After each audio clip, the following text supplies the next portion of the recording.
You're listening to the Fezcast, produced on behalf of the Saracen Supporters Association and featuring the independent thoughts, rants and rambles of Saracens fans and special guests. If you'd like your opinion to be heard on the show, you can find the Fezcast on Facebook or Fezcast_SSA on Instagram and whatever Twitter is known as these days. But for now, enjoy this week's show. You're listening to the Fezcast.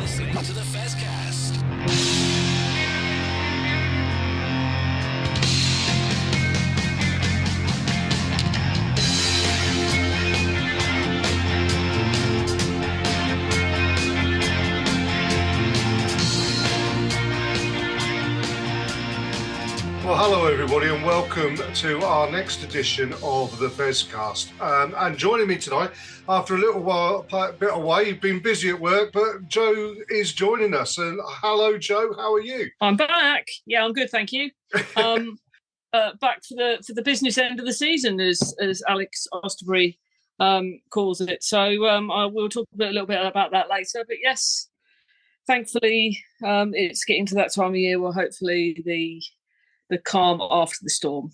Yeah, I'll say.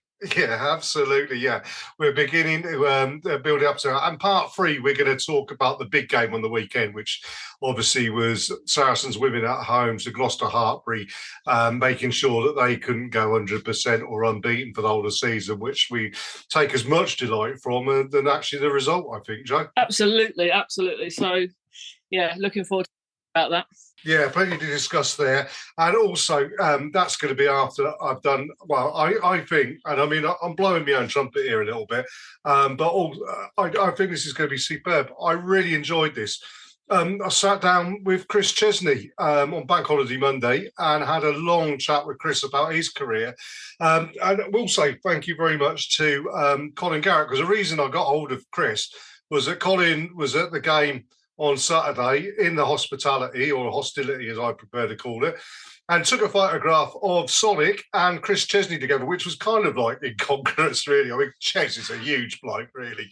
I said to Colin on Facebook, I said, get his email, or I'll ask him if he wants him on the Fezcast. Next thing I know, I got a message back from Colin saying, here's Chris's email, give him a shout, he would love to be on. And yeah, what a fantastic interview. And you'll hear that as we go through. And actually, we're going to, we'll talk about him in a little bit more depth as well. But first up, I want to talk a little bit about European rugby. And first up, the Challenge Cup final on Friday night, where Gloucester against Sharks. Well, George Skivington really needs to have a sit down in a darker room, didn't he? Because he rested all his players and everything like that, put all his eggs in one basket, and they came out broken on Friday night, didn't they? And I mean, Skivington's dropped in an absolutely humongous bollock there, hasn't he, Joe?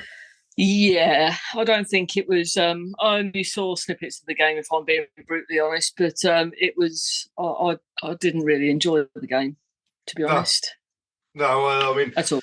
Right, other than Gloucester losing, of course, I suppose. But I mean, what I did enjoy, and let's be honest about it, we often talk about players that leave the club and that we don't regret players leaving. But one player I would have back in a heartbeat is Vinnie Cock, who obviously watched Owen Farrell the other day do his 22-22 kick and think, I'll have a bit of that, and put in a 50-22 from tight head prop that was, out of the Owen Farrell masterclass, wasn't it? But man of the match performance from Vinny. I mean, he was absolutely top dollar, wasn't he? Yeah, what a great guy as well.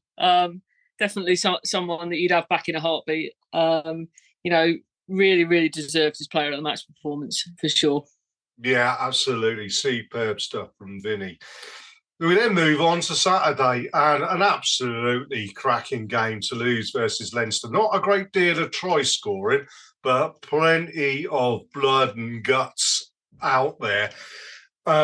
What I will say, though, Joe, and I mean, you may have seen my post on Facebook about this. I remember Newcastle, St James's Park, 2019. Quite frankly, the Leinster fans are, I don't think I've ever met in rugby a more entitled, arrogant and nasty bunch of supporters. And I say that here without fear of contradiction because, quite frankly, my friend Tim Hopton, who I stood next to at St James's Park, will back me up on this. I mean, the abuse we got when we won. And, you turn up there and they're there with their thousands and thousands, and, Saracens fans couldn't get anywhere near the team bus and everything. So it never ceases to please me when I see Leinster choking. And basically, that's what Leinster did. But, the one thing you can say from Leinster fans and the Irish media, it's never their team, it's always a referee. And Matt Carley, who had an exceptionally good game, did question his awarding of Leinster's try. I mean, he did say it wasn't a try, and then obviously something happened that he did change his mind. But other than that, I thought he refereed the game well, and Leinster just didn't cope, did they, Joe? No, I think the ref had a fair game. To be fair to him, and it's always going to be difficult in a situation where there's high tensions. There's a lot at stake. It's a big trophy. You can say. Leinster came back, and for a European finals go to extra time, and give us even extra time to watch the delights of Toulon, Toulouse, and their brilliant passing game. I mean, it was just fantastic, and I'll tell you what, I could just watch Dupont all day. I know he's a Frenchman, but he is just exceptional. And there's not many adjectives you can't use against the guy. He's just a very, very good player. Clearly, his time away with the French Sevens has done him absolutely no harm at all, because he was just pulling the strings everywhere. Oh, absolutely. I think he was being described before, and I'll describe him here as the same. He's a rugby union cheat code, isn't he? I mean, it was quite interesting that Jonathan Brown had answered something on Facebook, and I got a little bit of a debate with him. Well, not a debate, just an exchange of ideas, and saying, who would you pick, Dupont or Jameson Gibson Park? And let's be honest about it, if Dupont wasn't there, Jameson Gibson Park would be the best scrum half in the world. Dupont is there, and as I say, he's an absolute cheat code. There's nothing he can't do. And I mean, the game was more about attrition for a lot of the thing, and he just, I mean, the turnovers he won, it's his reading of the game that is so superb. And like I said to Jonathan, I said, I mean, if you had a choice of those two, if finances were to allow it, and whatever, and you'd have both of those scrum halves, and this is no disrespect to the scrum halves we've got at Saracens, but if either of those two came up on the market, you'd take them in a heartbeat, wouldn't you, Joe? Oh yeah. Gosh, you'd be scrabbling for them, but then I think half the world would want them as well. So, it's one of those things. They're both exceptional players at the top of their game. Indeed, yeah. And you look at those squads, and you can see why English clubs, as they are, it's difficult to compete with squads of that size and players of that size, of that calibre. Absolutely, 100%. Joe, I'll tell you what we're going to do now, though. I mean, we can't go into too much depth because we've got an awful lot to get through this show. And not only what we need to talk about, the games that were actually played on the weekend, in particular the women's game, and looking forward to a couple of games of the weekend. But as I say, we got an interview with Kris Chesney. And if you remember the very first episode of season 1, when we were on Mixcloud and everything like that, we could use music, and I had Die With Your Boots on by Iron Maiden. It's a soundtrack. Kris Chesney, well, we can't use that part of it now, but shall we play in my tribute to Kris Chesney as a player, as the club cult hero from episode 1, season 1, and then we'll go into the conversation I had with Kris, which I thoroughly enjoyed it, and it is. I think you'll all also really, really enjoy it as well. You're listening to the Fezcast.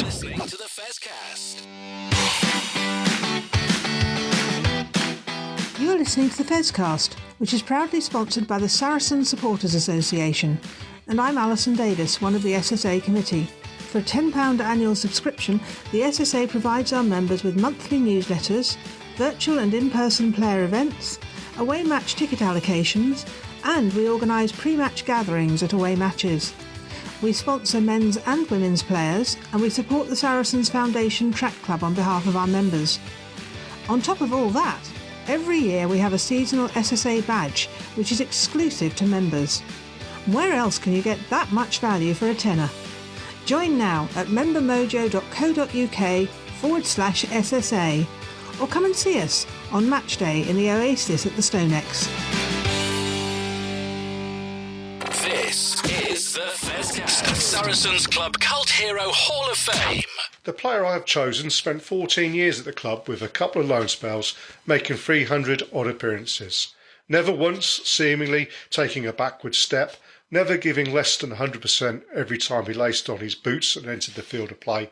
And, despite not being lauded in the same way as some of the big nine signings the club had made, he always put in performances that put many of those superstars to shame. I'm of course talking about the big lad from Ilford, the mighty Kris Chesney. Ches joined Saracens in 1995 at about the same time I started regularly going to watch the Men in Black play. At the time, I was still playing myself, and like Ches, a back row forward. I fancied myself as a hard-running, tough-tackling, rough-and-ready enforcer, so was very much drawn to Kris as a player to both admire and try to emulate. But soon I realised that Ches was a different class. Whilst I fancied myself as that player, Ches was the real deal, and therefore I began to live my rugby ambitions almost vicariously through Kris. And sitting in the south stand at Vicarage Road, every time he flattened an opposition player in a tackle, I was making a hit with him. Every time he opened up and went on one of those bollocking runs, I was screaming encouragement down to him. And every time he stood toe-to-toe to mete out some summary justice, I was willing him to get his revenge in first. Actually, looking upon Ches as a rugby role model wasn't too far from reality.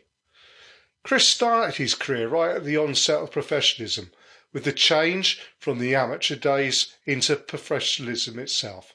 He straddled both eras and seemingly was at ease with the changeover. You knew full well that Kris was one of those players who just wanted to play the game. The fact that he was lucky enough to get paid for it, for him, just seemed a lucky bonus. He would have quite happily turned out for his local club side on a Saturday afternoon on a council pitch as much as he did for Saracens. The only common factor is, whatever team he played for, Ches's commitment, determination, will to win and effort would have been exactly the same. Kris was unlucky in so much as he played for our club in an era of perpetual underachievement. Establishing himself in the team after the great Galacticos like Liner, Pienaar and Seller had either left or retired, and himself leaving for Toulon in 2009 before the glory years, Ches never once tasted the winner's champagne whilst the man in black. Despite season after season, Nigel Ray opening his chequebook to sign yet another Springbok or Wallaby or All Black, the club got dragged into relegation battles with the likes of West Hartlepool, Rotherham or Bedford, before pulling out of the bag a couple of results to secure the club's top flight status for the next season. The first part of the 21st century, Saracens were basically Worcester Warriors, perpetual underachievers or at best mid-table mediocrities. However, when you look back on those years, it was players like Kris Chesney who kept Saracens in the Premiership. Without Ches showing the hunger, desire and commitment he did, it wouldn't be beyond the realms of possibility that Saracens would have suffered a relegation at some point in the noughties. Those games where we pulled results out of the fire were down to those players prepared to roll up their sleeves and, in the words of one of those who followed, Jacques Berger, went to work. I don't think I ever saw Kris Chesney ever leave a field without leaving the whole of him on the paddock. In a military comparison, Kris Chesney was the man you want beside you in the trenches, and he was the man who'd go over the top and drag his friends and colleagues with him, regardless of the danger ahead of them. Like the Iron Maiden's song, Kris Chesney would have died with his boots on, going forward and never looking back. I know Kris never did taste the success he perhaps deserved. His influence can be seen to this day. When Brendan Venter became club coach and put into place the club ethoses, it must have been with one eye on the utility back row forward on his way to South France. Teamwork, discipline, work rates and humility are all words that are probably written through Kris Chesney like a piece of seaside rock. Ches played the game not for himself, but for his teammates, his coaches, the owner and most importantly, for the fans, the supporters. Kris was one of us, and we all knew it. And it's not as if Ches didn't have some skill, far from it. He'd earned international honours for England in sevens, his big frame belying a sharp turn of pace. He had great hands, a superb offload, and was a solid and dependable presence in the line-out. And indeed, he scored the Premiership try of the season for his unbelievable score versus Newcastle Falcons in 2004. That further international honours didn't come his way can possibly put down to two reasons. Firstly, the impression that he fell between the two stools of is he a lock or is he a back row, coupled, secondly, with playing for an underachieving and unfashionable team, meant no run-outs in the Red Rose 15. But England's loss was Saracens' gain, as 300-odd appearances prove. Our first cult hero on the Fezcast certainly for me defines everything you want from a clubman. Loyalty, determination, commitment, a will to win and the absolute knowledge that every defeat was taken personally was what made Kris Chesney such a fan favourite. It is therefore with the greatest pleasure that I nominate and induct Kris Chesney as the first Fezcast Club Cult Hero. You're listening to the Fezcast. Well, it is my great pleasure to introduce to the Fezcast one of my favourite players of all time to have donned the black shirt. Indeed, as you've all just heard, the player was featured in our very first show as my nomination for Club Cult Hero.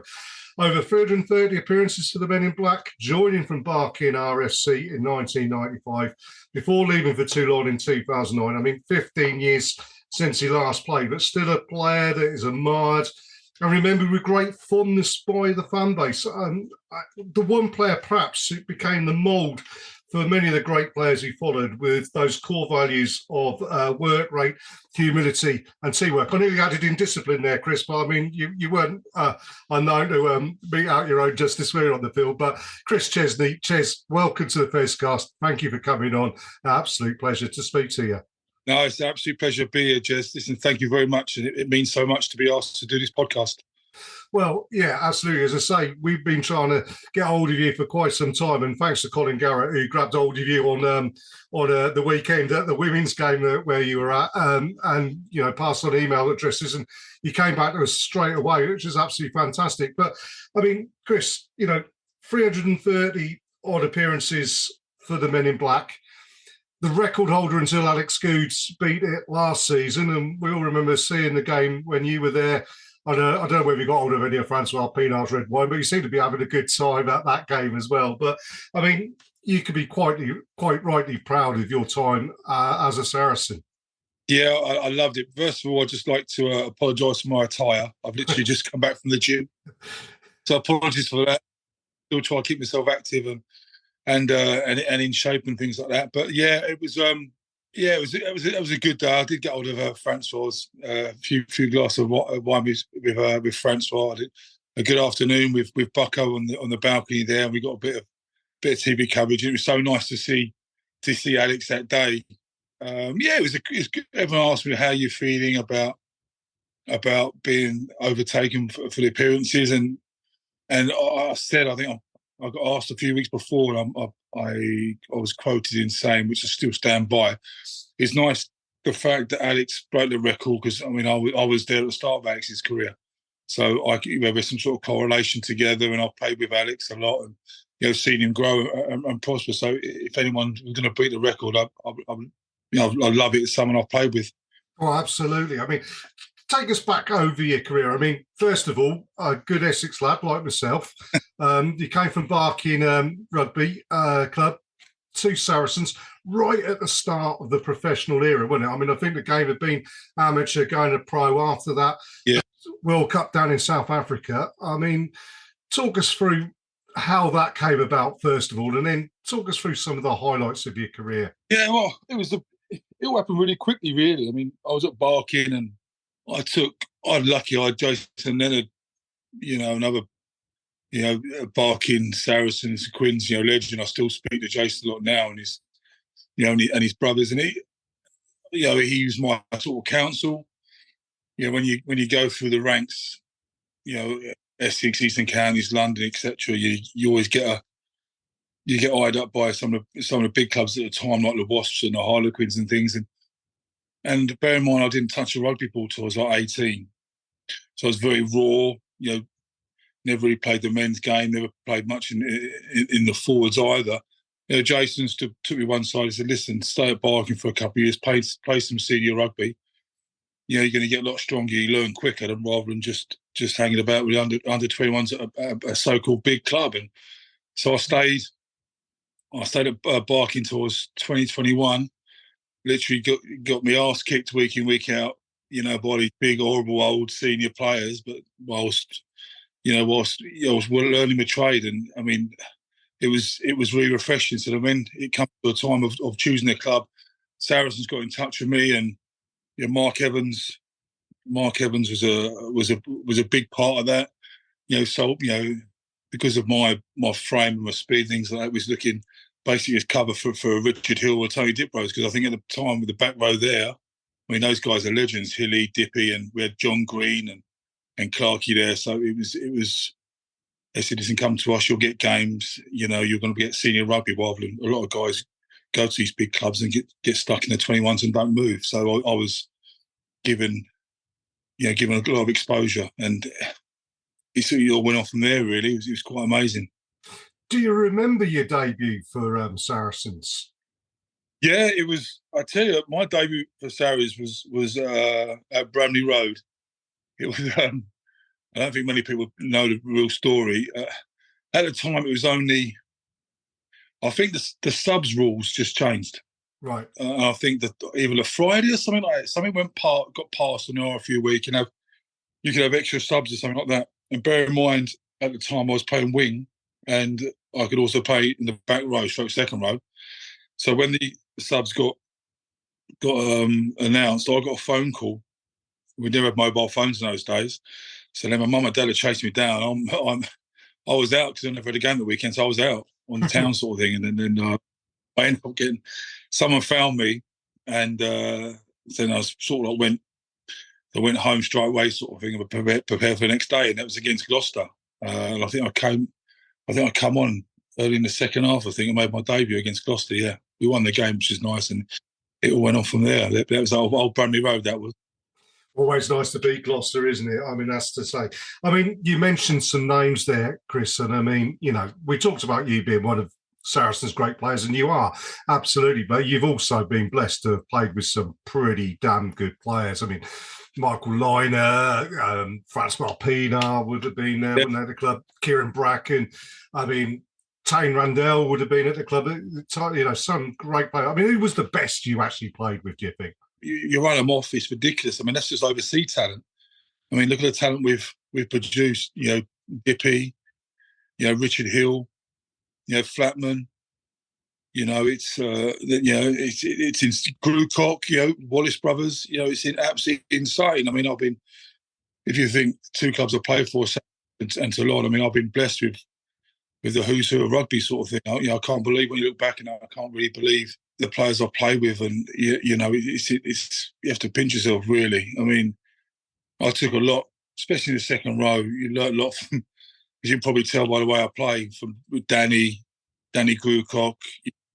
So I think he's just been inducted into the Gallagher Hall of Fame. Quite rightly so, and Paddy Johns as well. I mean, they take no nonsense, take no prisoners, and they helped me a lot when I was younger, because obviously I was understudy and coming through with them sort of thing with those guys. So I learned a lot from those, and obviously the inspiration of Francois Pienaar as a leader. Then you got the dog of Hilly, and the line heart he has. He's just a complete winner. And then you got the finesse of Dippy, and he reads the game sort of well. I mean, so I was in really, really good company. Well, absolutely. I mean, and a number of players that you mentioned, I mean, Paddy Johns and Danny Grucock in particular, who probably would have not liked to have played today with the TMO and the cameras and the sighting officers, would they? I think we ducked out at the right time, I think. Absolutely. I mean, you mentioned there, though, your playing career And I suppose the one thing, and I mentioned it when I did the club cult hero thing, and you didn't go on and play for England, which many of us thought you should have done. But you were around at a time when England won a World Cup. So I mean, during your career, so I mean, it's they had a profusion of talent. But you played lock, you played blindside, you played number 8.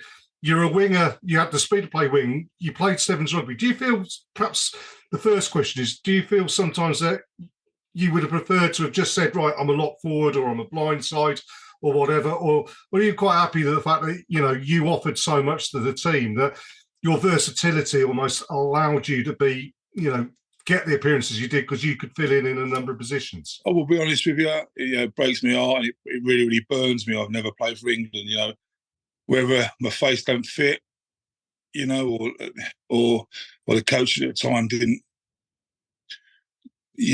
had a different opinion of me. I don't.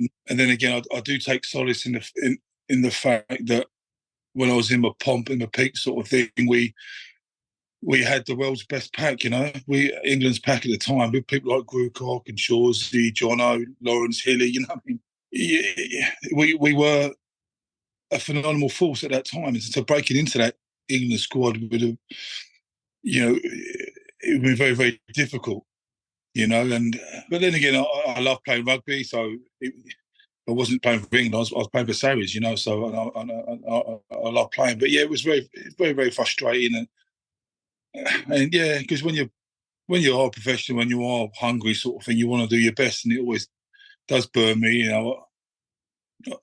I'm happy the fact I did 3 Barbarians tours. I played against England at Twickenham, twice in a packed out Twickenham. I got to sing the national anthem, at Twickenham, so my children were proud, and my mum and dad were proud. They actually saw me sing the national anthem at Twickenham, which meant a lot for me. And I've also played England Sevens as well, so I did wear the red rose. Oh, absolutely. I mean, it's an interesting point. It's one that we put to Jackson Ray last year. Yeah. A very similar player to yourself in so much as, a great club stalwart. Yeah. Lots of appearances, but never perhaps got that next level of recognition that he deserved.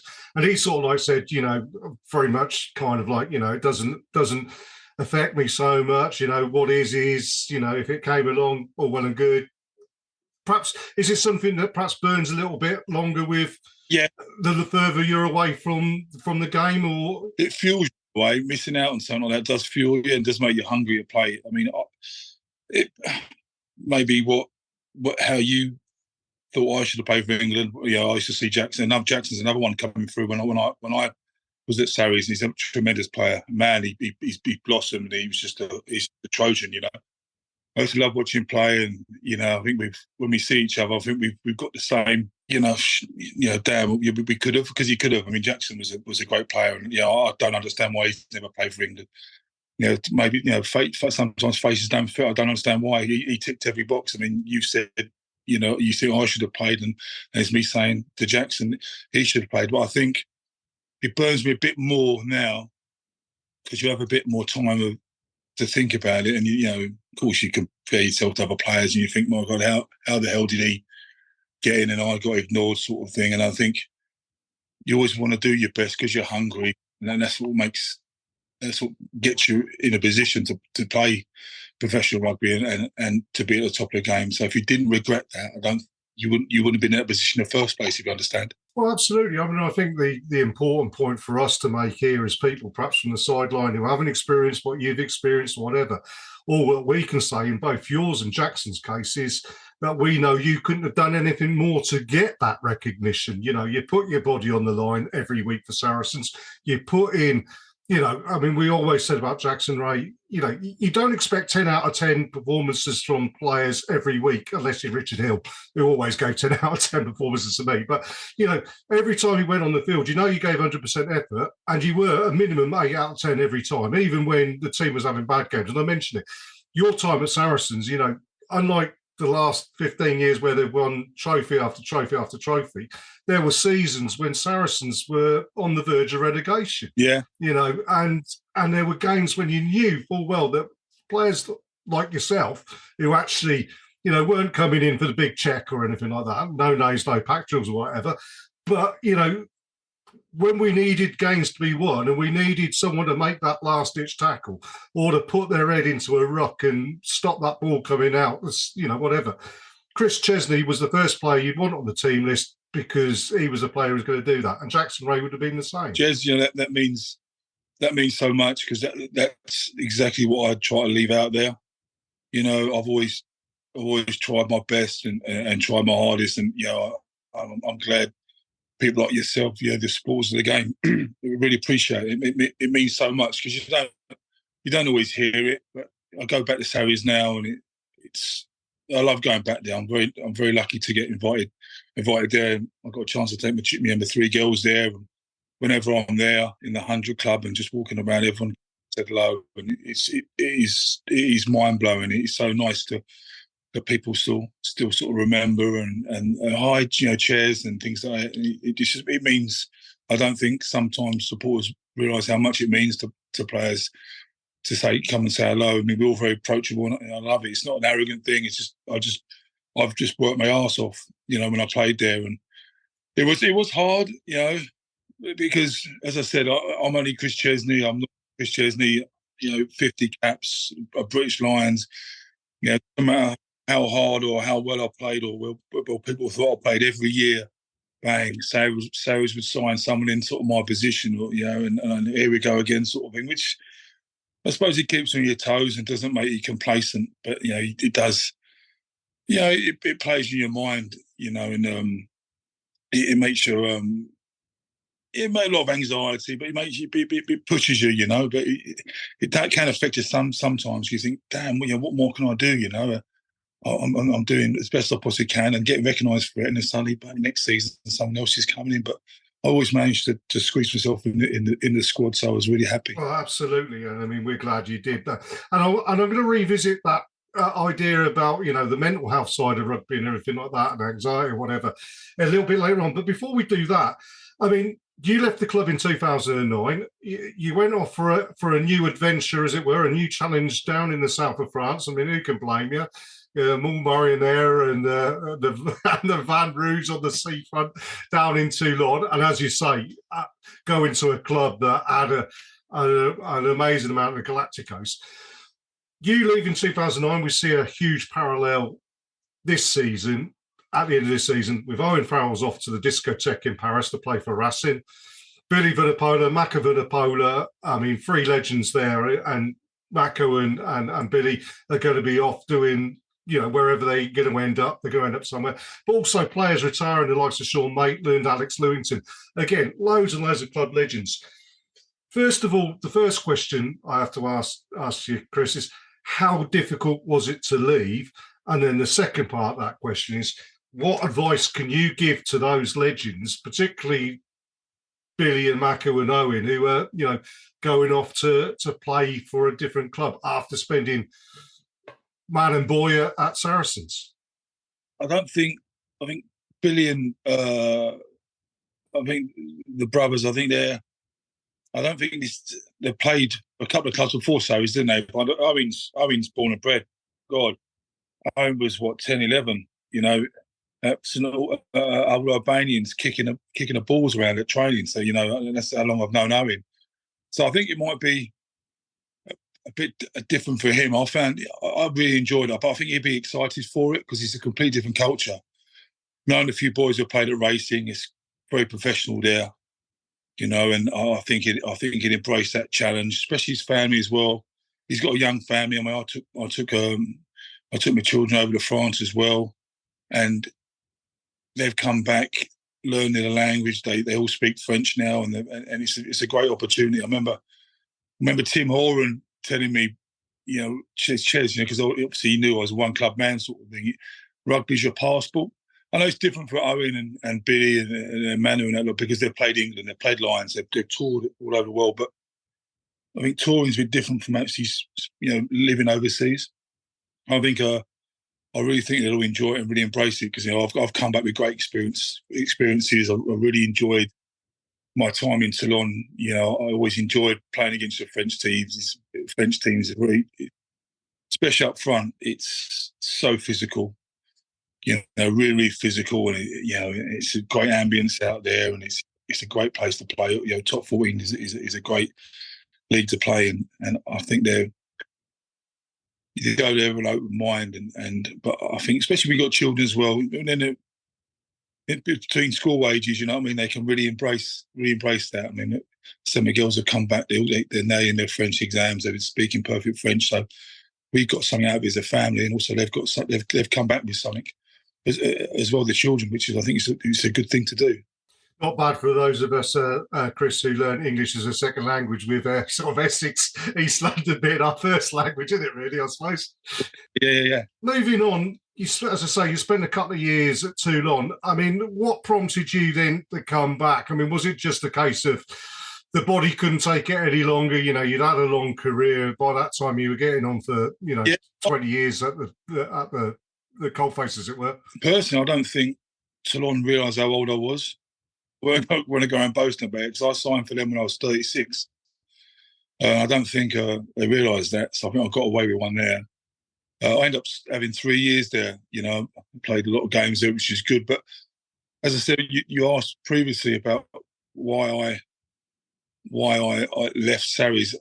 I got approached a few years beforehand to play in France. I never did, because family were happy. The girls just started school. You know, it was so it was not, I was playing well at Sarries, so I didn't really want to go. So I was fine. But then everything sort of changed at Sarries with the South African money started coming in, and Brendan, I think Eddie went, and there was a massive change. I mean, I remember the culling meeting with when we was all at Field.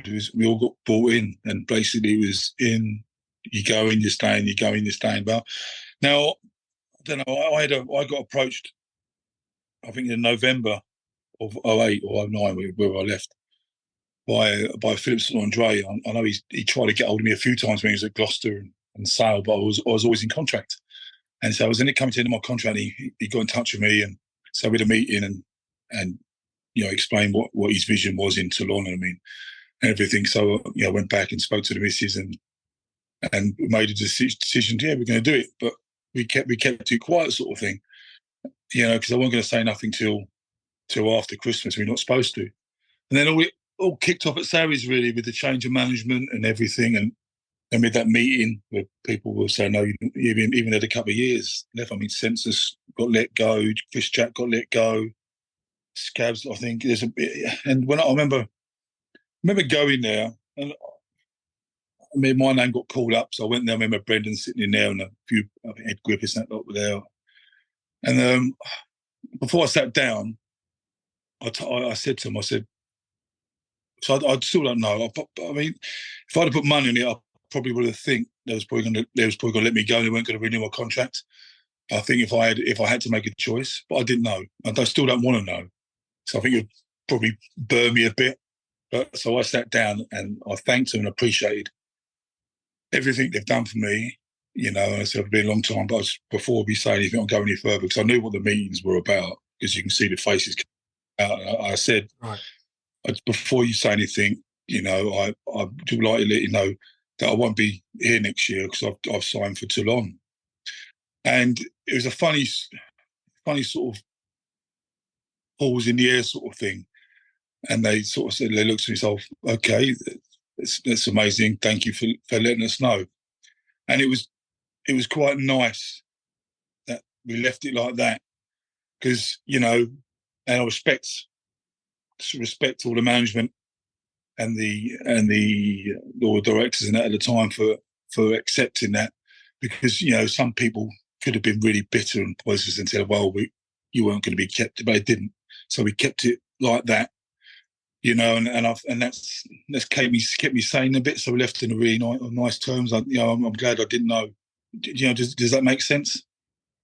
Well, absolutely. I mean, I think it's the one thing that people forget about Saracens, because obviously, us being Saracens, we accept that there's going to be a few bricks thrown our way over a variety of different things, and we've gone over them so many times. But Saracens at that period, and I think throughout the history of Saracens, as long as I've been supportive, I mean, I've been going the game since like 94, 95 sort of thing. Yeah.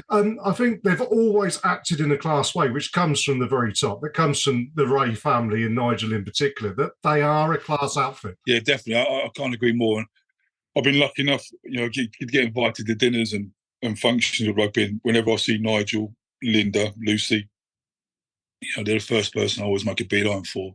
Always shake his hand, give him a cuddle, and because I always say to him, without Nigel, I wouldn't be here, because would I have had a career? Would I have played rugby? I don't know.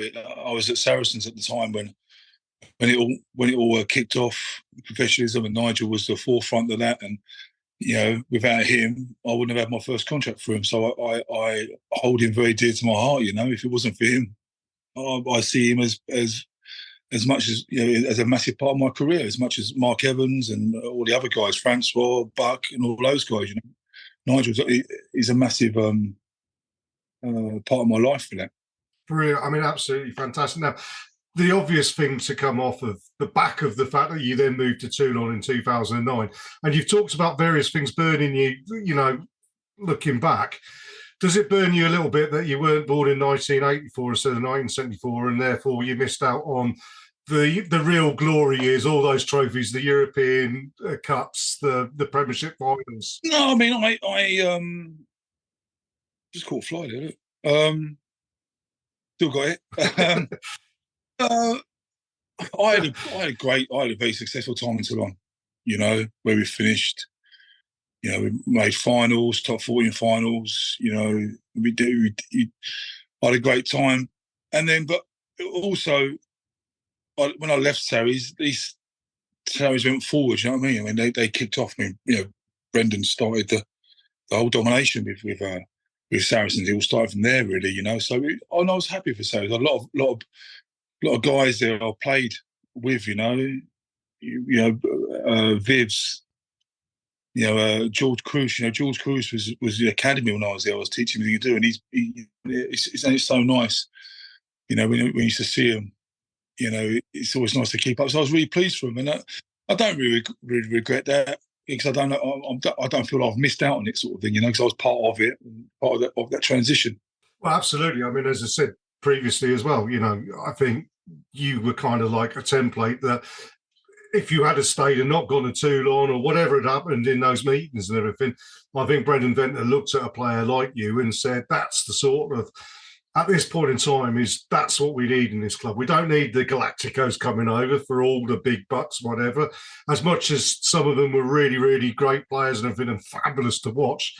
But, work rate, humility, discipline, teamwork, and, that's goes through you like a piece of Southend rock, doesn't it? Yeah, and I suppose, in a way, I think when I left Sarries, I think we played, Toulon played Saracens 3 times and we won twice. So I still cut the mustard. I was up against Balfours and things like that. And it's always nice when you play against those sort of guys. You test them because, when we played them, they won the league and all sorts. So you're playing some of the best, and we had some good results against Sarries.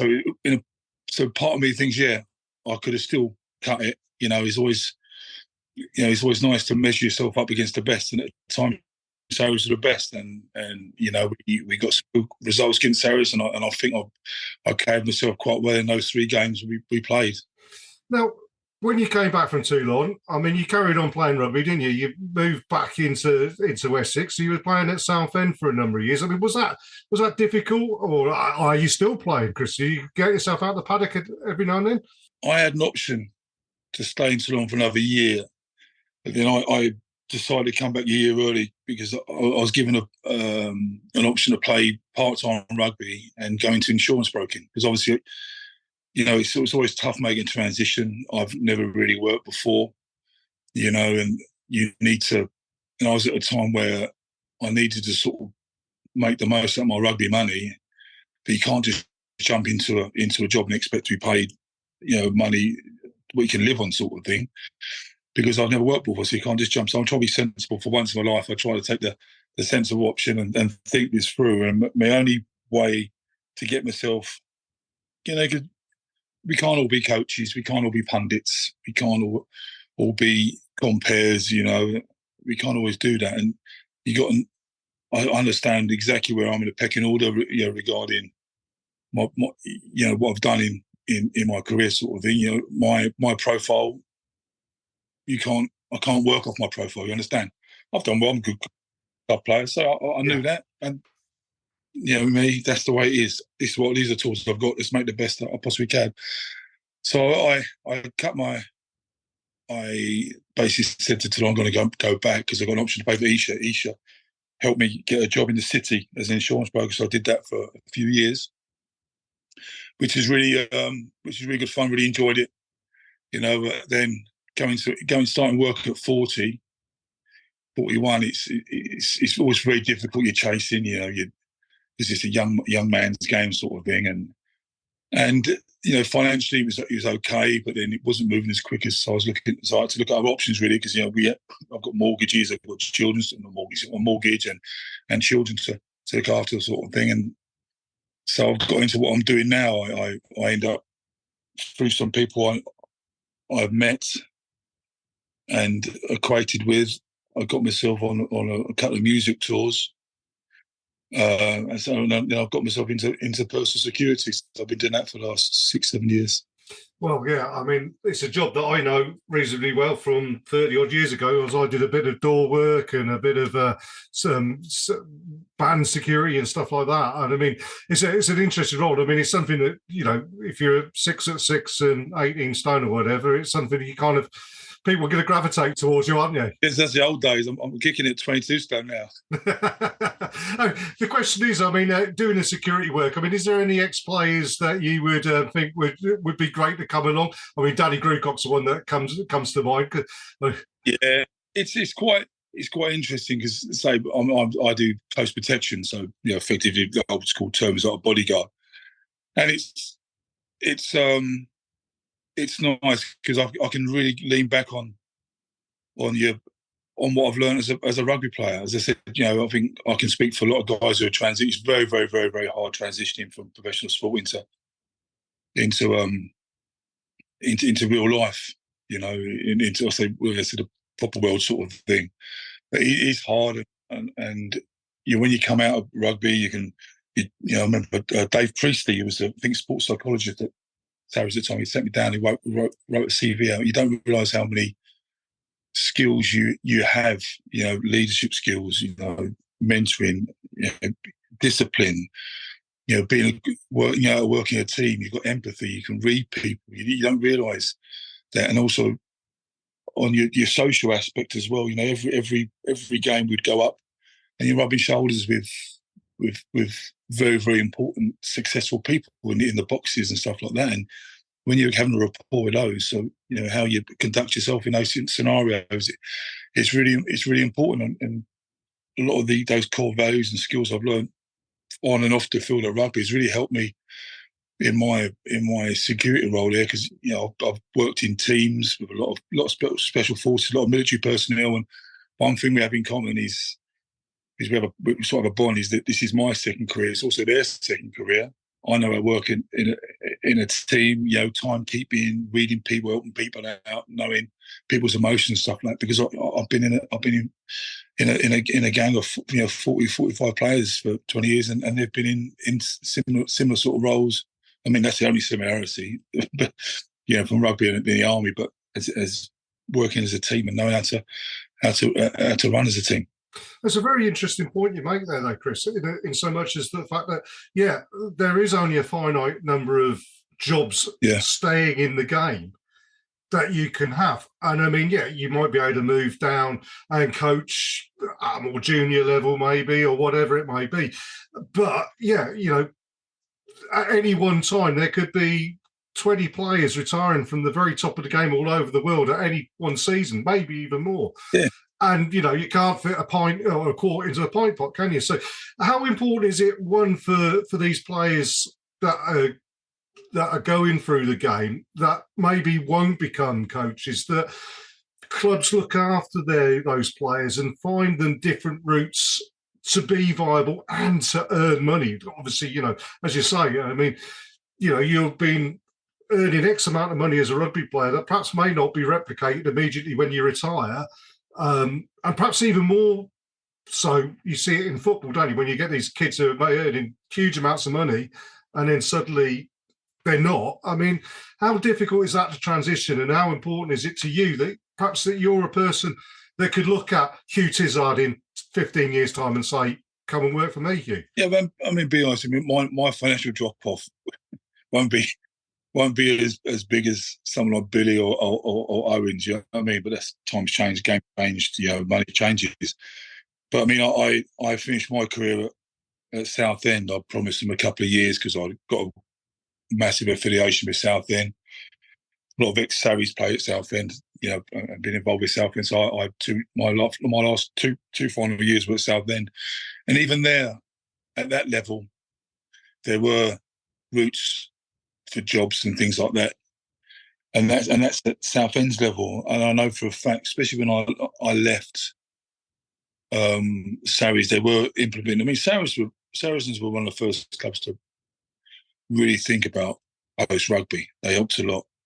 And when I was in the insurance market, the amount of ex rugby players would come in because of their clubs. I mean, every couple of weeks you see a rugby player come in and do a bit of work experience or a bit of shadowing. You know what I mean? You know, do you like this industry? And I think the clubs are really pushing that. But you know, as I said, I love coaching. I did a little bit of coaching. I did enjoy it, but you know, it's the anxious and the paranoid of me. It always scares me because I think too far in the future all the time, and it did worry me because every year you're right, 20 really good players are probably retiring who are closer to the game than I am. Because every year you finish rugby, you're a year out, you're a year further from the game, and there's little tricks and tips you miss, sort of thing when you're on the park, and that always worried me. And the reason why I didn't go down that rugby route is probably one, profile, you know, because as I said, people would prefer people with a bigger height and profile, and second is I wanted to be in charge of my own career. You know, I know you can't be in a career forever, but what I'm doing now, what I did in the insurance market, it was under my control. Where it doesn't matter if you're coaching, it doesn't matter how good a coach you are, if your team's not playing well or something's not going right, you know, the first one to go. And believe me, being at Saracens, I know they've gone for a lot of coaches through my tenure at Saracens. Yeah, absolutely. Now, you are retired, Jez. You've been seen at StoneX on a number of occasions. We've already talked about that. And, you know, you're obviously a fan of the club, but not only the men's rugby, but, you know, we got hold of you because you were at the women's game on the weekend. First question, you said you got 3 daughters. Any of them showing any aptitude for the game of rugby, or they're not following in Dad's footsteps? No, my oldest Elena, she's gone down the equestrian route, and my middle one Bella, she's gone down the art route. She's big into dancing. But Emily, my youngest, she's doing really well at football at the moment. She's only 13. And her school's just started playing rugby, and she's very, very keen to.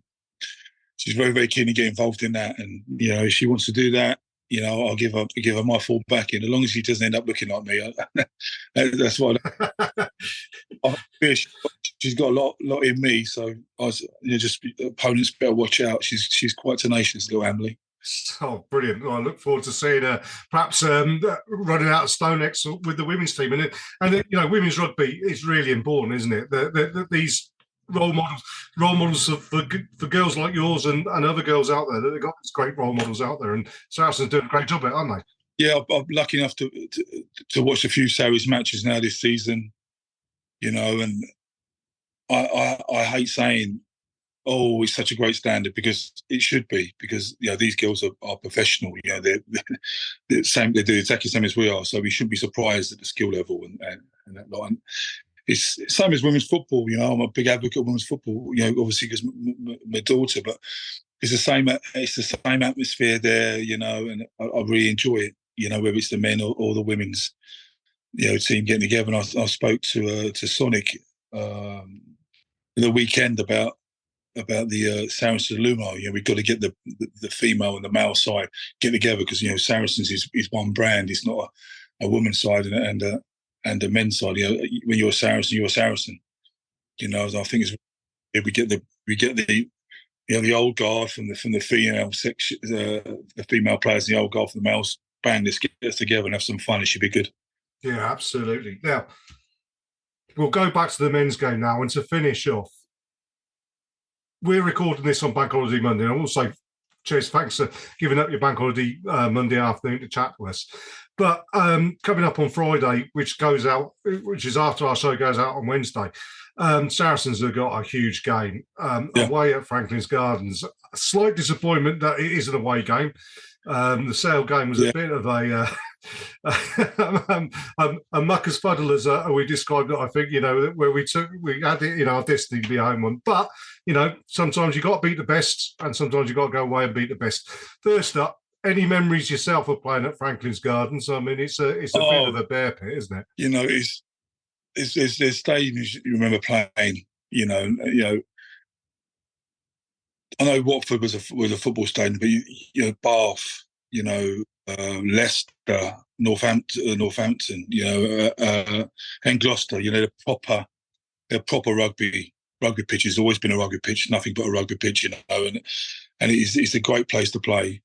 It's a great place to play, and we've won there a couple of times, and then we've also been humbled there a couple of times. But I mean, it'd be a massive occasion. I think is it Courtney's one? It could be Courtney's last game, couldn't it? Really, I think. Well, it could be Courtney's last game for Saints. It could be Owen's last game, Billy's last game for Saracens. There's an awful lot riding on this, isn't there? And I mean, there'll be a lot of heart out there. There's going to be a lot of desire out there, and Courtney wants to finish on a high.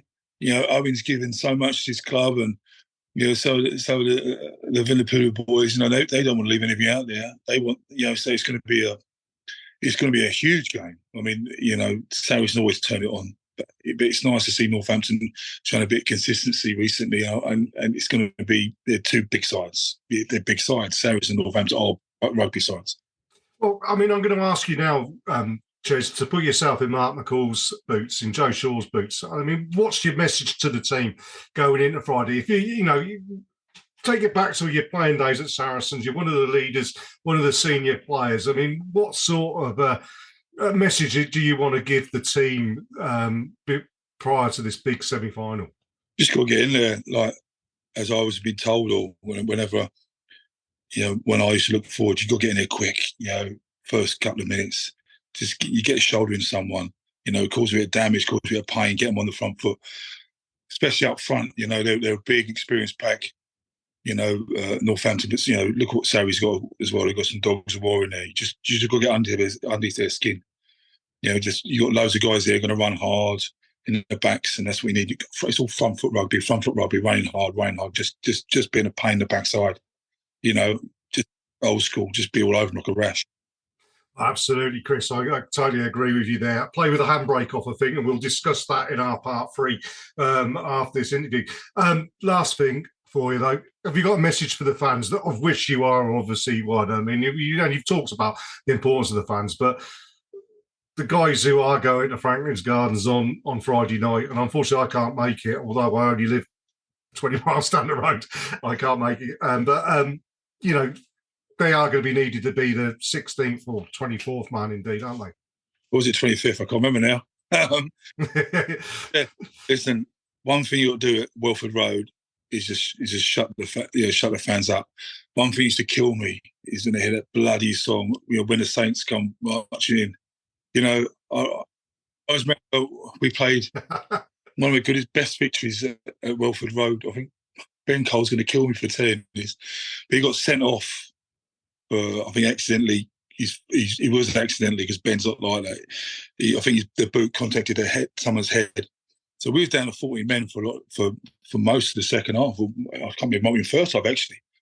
And we gave Northampton that day. We just all pulled in together and we gave them an absolute kicking.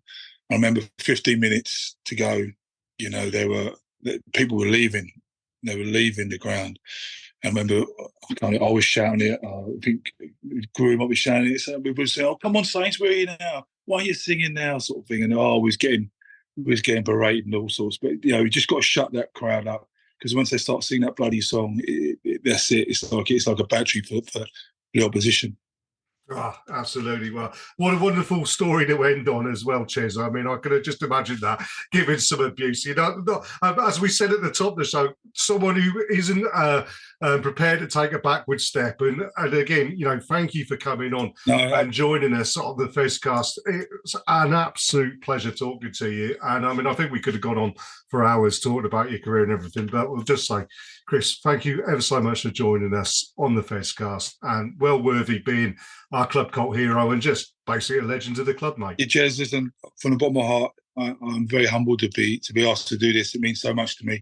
Yeah, and listen, thank you for your support, and everyone who's watching this, thank you for supporting the club and being a massive part of my life, and I look forward to seeing you all very, very soon. Thank you for everything, all right? Love you, Sarries. Lovely, cheers. Thank you very much. That's absolutely superb. We'll have a break there and then we'll come back in a moment with the last part of our show. You're listening to the Fezcast. Hi, Alex Osterbury here, Director of Rugby for Saracens Women. You're listening to the Saracens Fezcast. This is the Fezcast. Well, yeah, I'm back here now, part 3 with Joe after that interview with Kris Chesney. And what an absolute diamond geezer. I mean, he's got me in trouble with my wife because I finished the chat and I'd reverted fully back into Wessex, and 2 diamond geezers having a bit of a chinwag, as it were. I mean, that is... I came on sounding like a barrow boy. I really did, like Ian Jury or whatever. But, I mean, what an absolute... I mean, a humble bloke, number one. And, I mean, for him to turn around and keep on telling us how honoured he is to be on the Fezcast means a huge amount to us on the Fezcast because, we're trying to get him on the show for 4 years. But, yeah, what a lovely bloke and some fantastic stories and anecdotes and a viewpoint on the game of rugby. And one slightly different as well, Joe, given that, we talked about how he didn't have the profile to be a pundit or a coach or anything. And, how he went into insurance broking and then become, working in security and whatever. It's an interesting point of view because, as I say, there is only a finite number of jobs available in the game after you retire. And, to prepare players for that is a really important thing, which I think Saracens, although crucified for it, did very, very well. Yeah, I think Saracens as a team do so well in helping prepare their players. You can see from the media interviews that all of the players do, and I include the Mavericks in terms of that as well. The comms team do a great job of prepping people for that, but in terms of prepping them for life outside of rugby, I think we've all seen some of the work that some of our present players and past players have done since they've left Saracens, and it's wide ranging, but the club have helped them with that, and it's important that they do, because rugby playing is a large part of these people's lives, for some of them for a really, really long time. Some unfortunately stunted or ended by injury, and that's where they need the support of the family that is Saracens, I think, and Saracens do a really good job from what I see of that.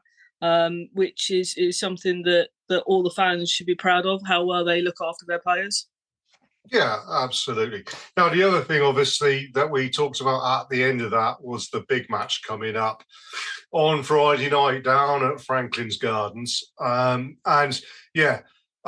If the club have got any sense, they'd get someone like Ches to come in and to give him, because, I mean, he's impassioned.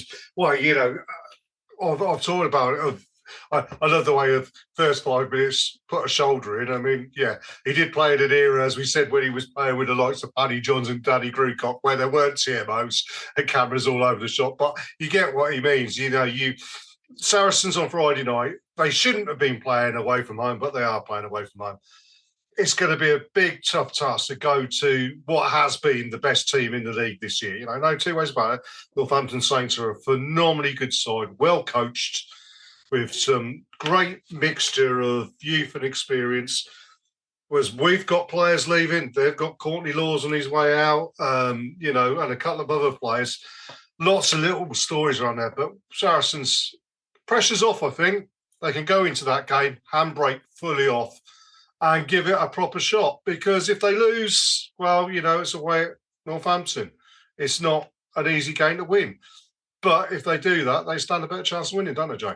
I think, as you rightly said there, they've got nothing to lose.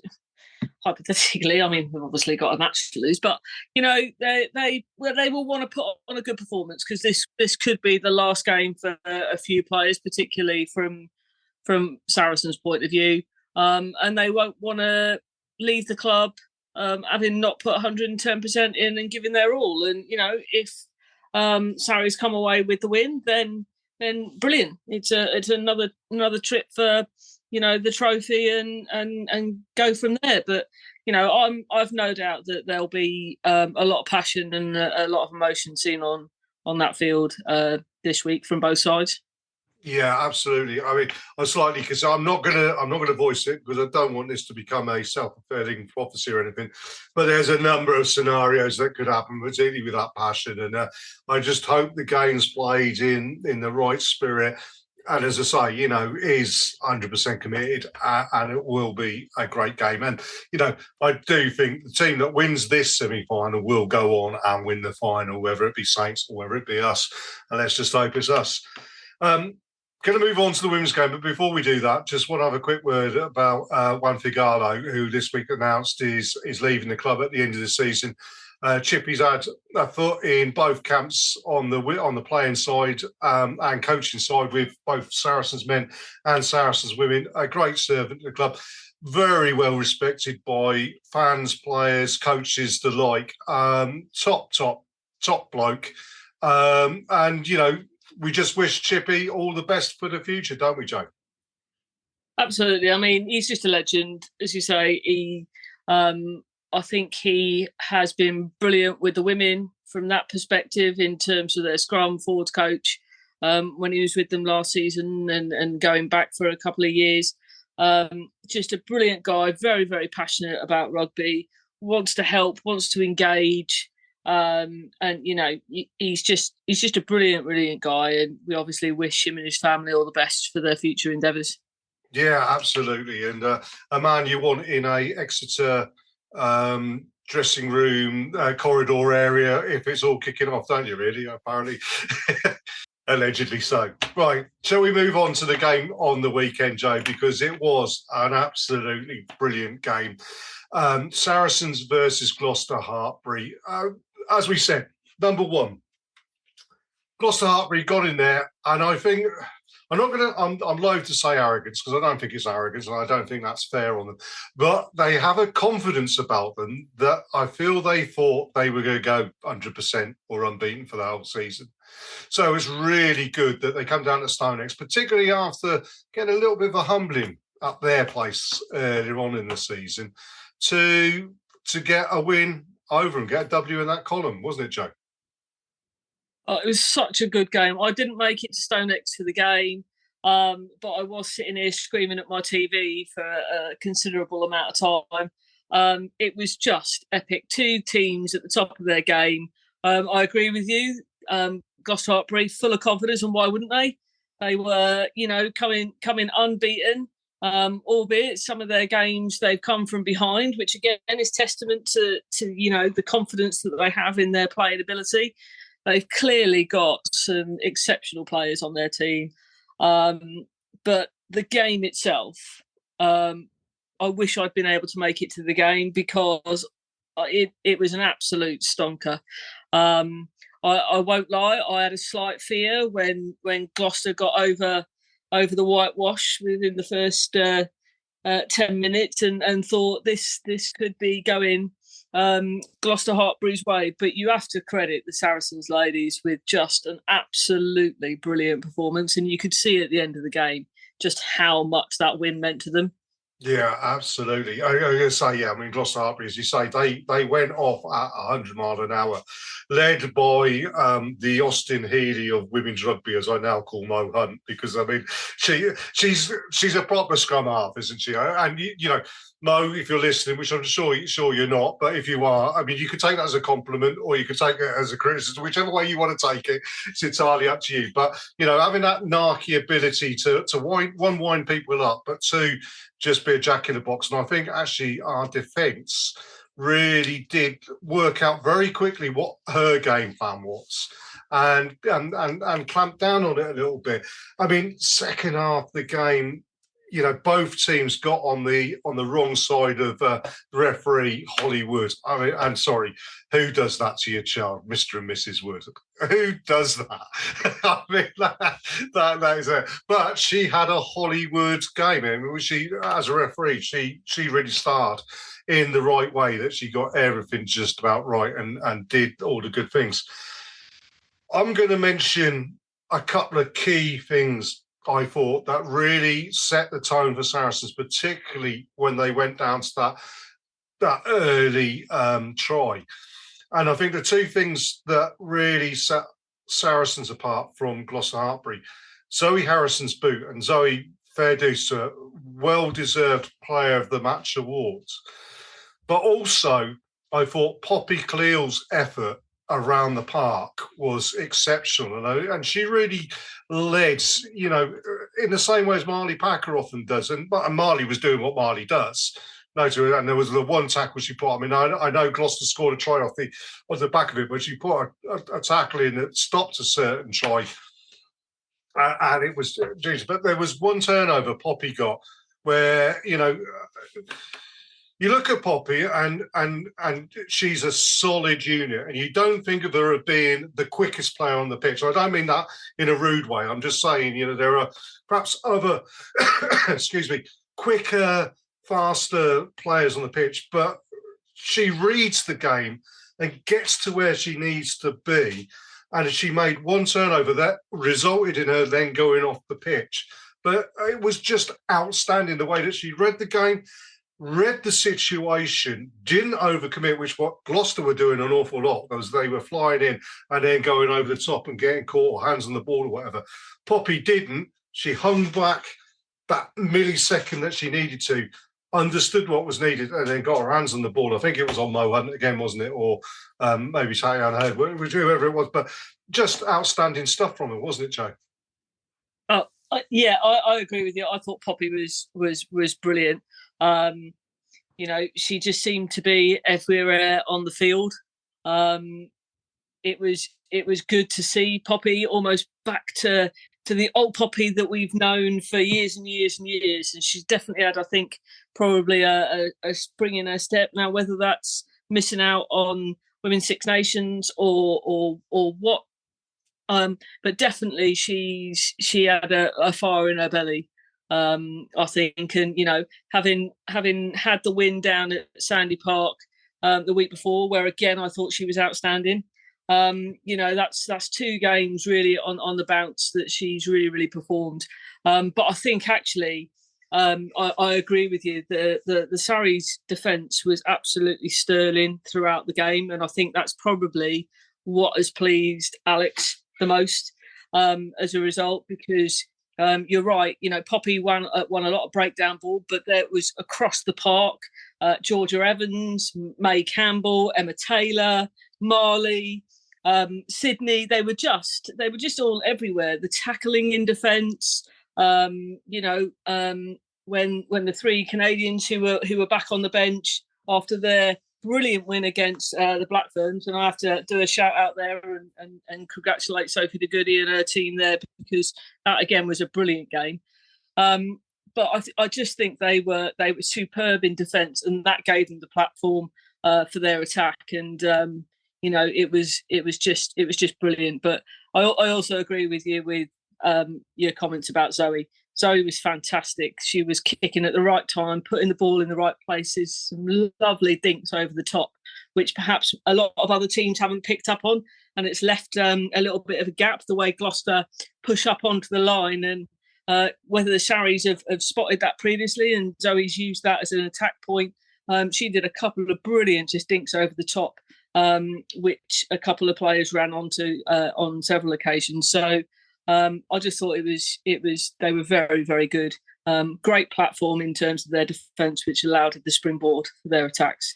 Well, absolutely. One player you mentioned there, Emma Taylor, I thought had a really, really good game as well in the engine room. You know, she's not a player that necessarily gets the plaudits of other players, but yeah, she had a great game. And indeed, you know, when Poppy Cleall did go down and, I mean, you know, hit empty on the tank, to bring on Sophie de Goody, who just, I mean, is world class. And, if she was English and she played in that England team, then, I mean, there's no way on earth that anybody's getting anywhere near them. I mean, she is that good a player. And, wow, what a thing.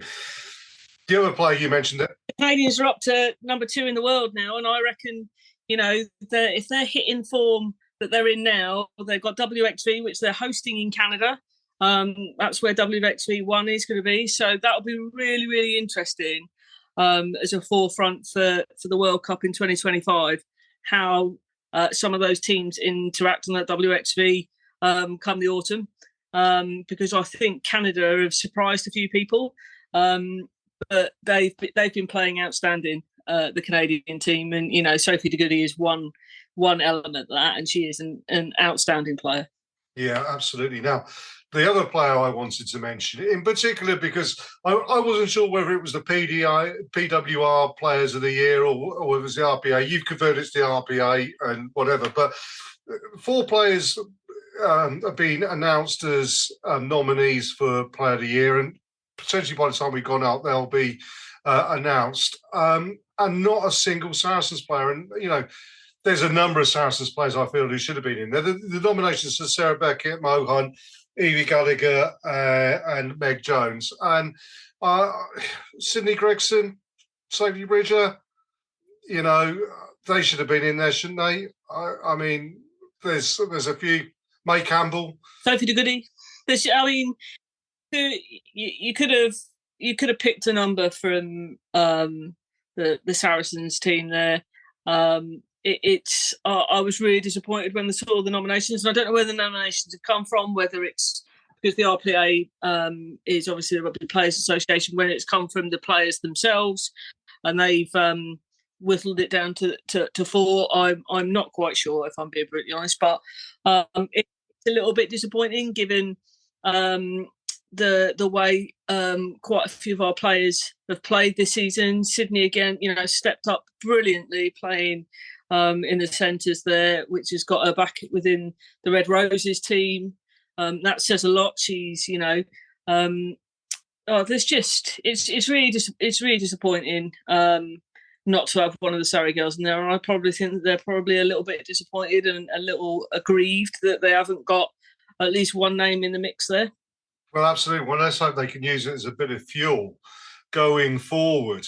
And with the interesting thing is that away at Loughborough at Franklin's Gardens on Sunday, I've got my ticket to go to that game because it's only up the road. I can't go on Friday night because although it's up the road, I've started a new job and, just it'll be too difficult. But Sunday, I'm off up to Franklin's Gardens. I worked out how to get a ticket there. It wasn't the easiest thing to do, but never mind. But yeah, Loughborough in the last regular game of the season. Now, I don't think we can overtake Gloucester Hartbury at the top, can we? So we've got a home semi-final. So the question is, what do you do as Alex Osterbury? Now, personally, I just think you go strong team and have some fun and put a big score out and get a lot of confidence. And you'd say to these players, look, go out there and show what you can do and show what a mistake it is not to include you in that list. And I think that's the attitude that Alex will take into it. I think there's a couple of players. I mean, Poppy Clear, obviously, I think took a bit of a knock, so you may want to look after her next week. But Sophie de Goody's back and looking fit and raring to go. So, I mean, there's no great shakes there, really, at the end of the day. Just go out there and, like Gloucester Hartbury now, haven't got another game before the semi-finals, and their last experience is losing a game in the regular season. Yeah. Momentum is such a huge thing, isn't it, Joe? And I think, unlike George Skivington with Gloucester putting eggs in one basket and everything, Alex Osterbury is going to pick a team that's going to go out there and do a performance. Yeah, and, there's always comes that risk of people getting knocks and injuries and bearing in mind that, the home semi-final on the 9th of June, get your tickets now. General sale, I think, is tomorrow. But season ticket holders will have already received their email, so I'll give that nice little punt now. So get your tickets down there for that home semi-final on the 9th. But it's going to be, I think he will pick a strong side because he will want to potentially experiment a little bit with some of those combinations. So it may not be the same side that we've seen mixed in and out throughout the season, but because there's such a strong squad of 23, it's so hard to pick 23 each match day. So I think he will go there with the strong squad. And I think he has the opportunity to perhaps start a few or put some on the bench and mix it that way, just to try and limit anyone getting any of those knocks.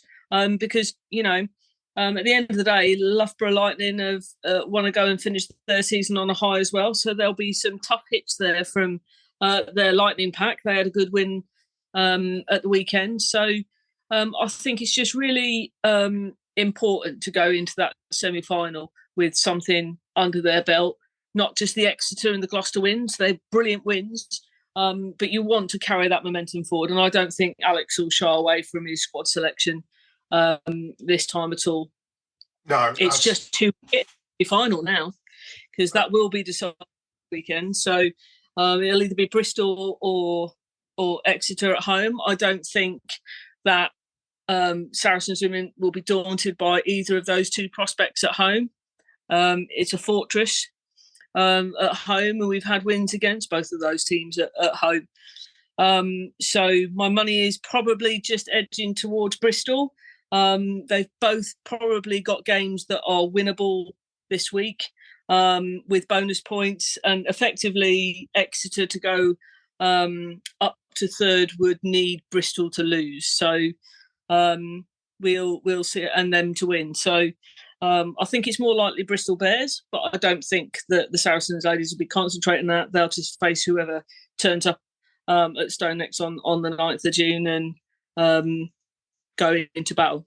Yeah, absolutely. Looking forward to it, Joe. Look, I think that's as good a place as any to finish this week's show. I know it's been a bumper show. I will say thank you ever so much, obviously, to yourself, Joe, everybody's listening, but most importantly, to Colin Garrett for getting Kris Chesney's email address, and obviously Ches for coming on and joining us.